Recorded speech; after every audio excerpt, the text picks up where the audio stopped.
Yeah.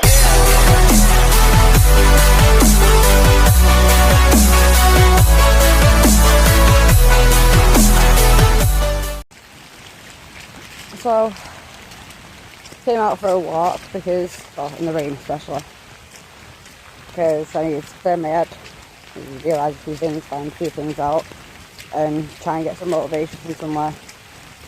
But the reason why I like walking in the rain, because I used to love it when I was a kid. When I was a kid, I used to swim for Salford. I used to come running down these roads, all these paths and dirt tracks. I used to come running down here every morning and every afternoon,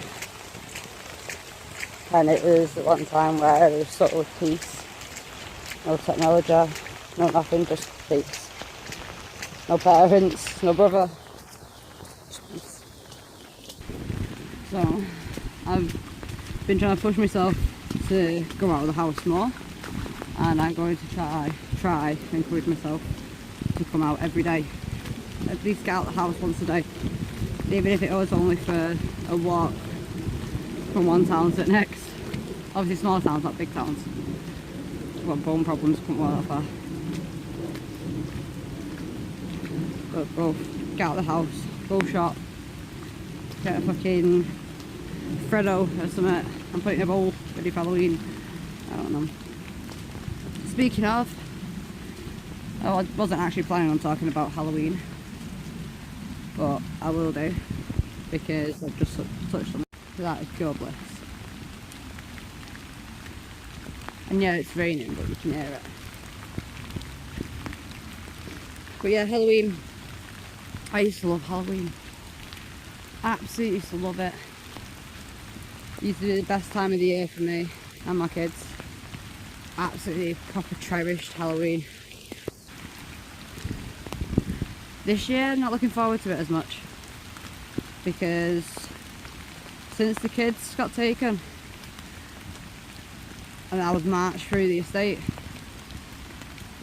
because I keep myself to myself as well, I get the neighbours coming round with their kids a couple of times that night.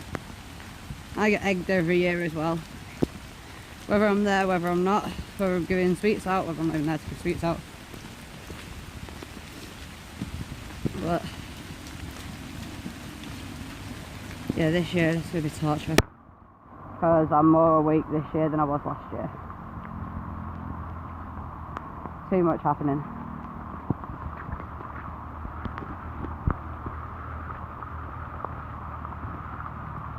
Christmas, that's a dreaded one as well.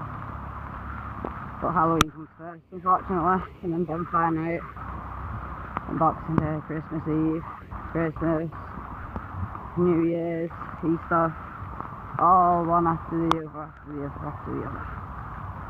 What's it going on? My granddad used to say, a family that starts in the new year together stays together. Well, for the last 2 years I've been on my own. And you know what? As lonely as it is, it's also protects you. Like this year, I think terrifies me the fucking most is knowing I ain't gonna function. Knowing that this year it's different, because this year my hope of actually being able to be around kids was my hope last year. I've overcome. I can do that now. I can be around kids. Now's the bigger one. How do I spend Christmas or birthdays or Halloween or Easter with someone else's when I can't spend it with my own? Anyone else's when I can't spend it on my own.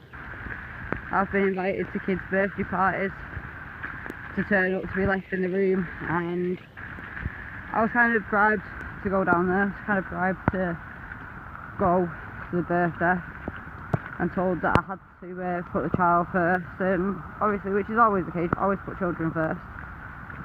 But she wasn't interested, she wasn't asked if I was there or not, because she had a friend and it was her birthday, she was asked about the presents. So it wasn't for the benefit of the kid.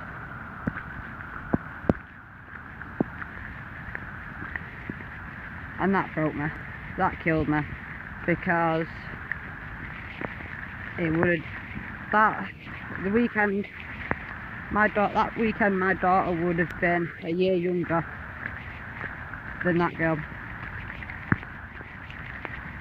and she has. I had a bond and a connection with the family, but nothing like I do now with, obviously, different family. And it's hard sometimes to try and get people, to try and help people understand like how much it actually breaks you and destroys you, and no matter how much you want to be able to function and you want to be able to be okay and be around and do normal family stuff, sometimes it's not possible. Sometimes you reach that wall, you reach that mental block, or you reach that occasion where it hits and it sinks in, because the last family time you actually had together was Christmas. I had my son home and I was pregnant with my daughter. I remember making Halloween pumpkins with him. But I don't remember a lot more.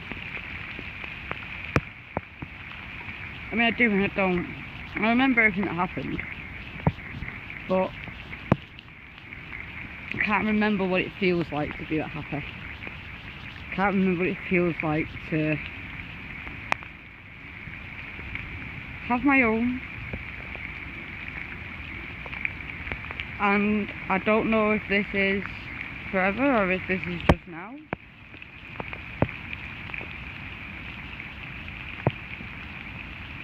But I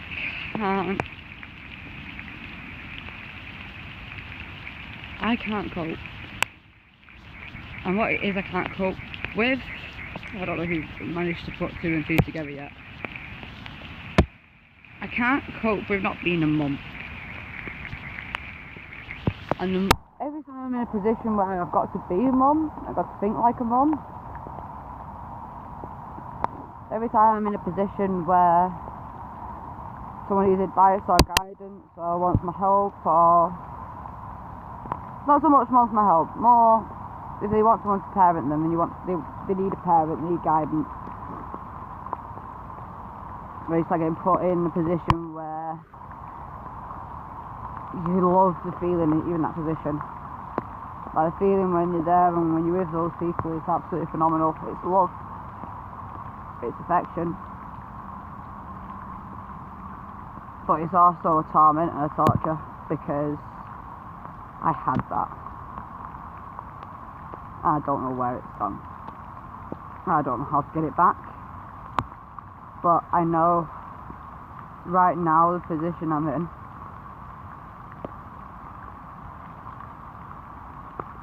I'm not ready for that hurdle yet. I'm not strong enough for that hurdle yet.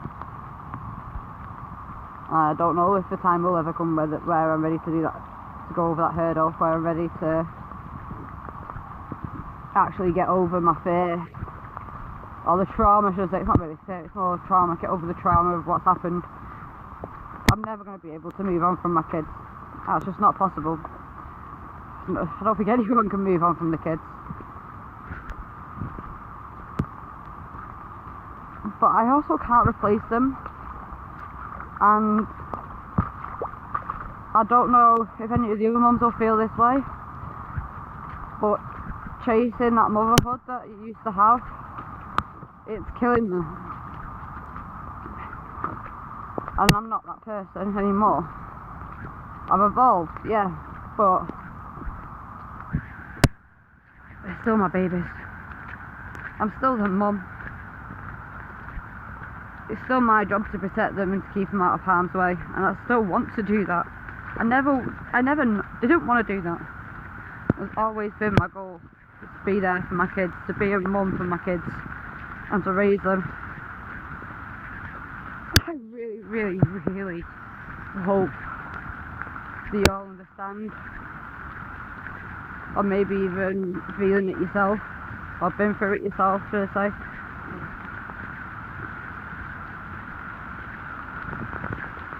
But we need help. We can't do it on our own. I know we're rambling on to different subjects now, and I'm sorry. I'm a little bit sorry. It needs to be said. But I'm not going to digress too much because I am nearly back home. Absolutely drenched in my wellies. To anyone who's struggling this time of the year, to anyone who's struggling coming up to October and to Halloween, please stay strong. People, like, if you need space and you need time and you need to clear your head and you need to sort it out or do whatever it is that you need to do to fix yourself, then you need to do it. Because some of us are on a time limit. We're out on a time limit. We're never going to be able to fully do this by ourselves. But do what's right for you. Because this time of the year, it ain't easy. And it ain't going to ever be easy. But maybe we can at least try and survive October 1st. I'm sorry I've rambled on a bit. And I'll try not to ramble on anymore. Thank you for listening, guys.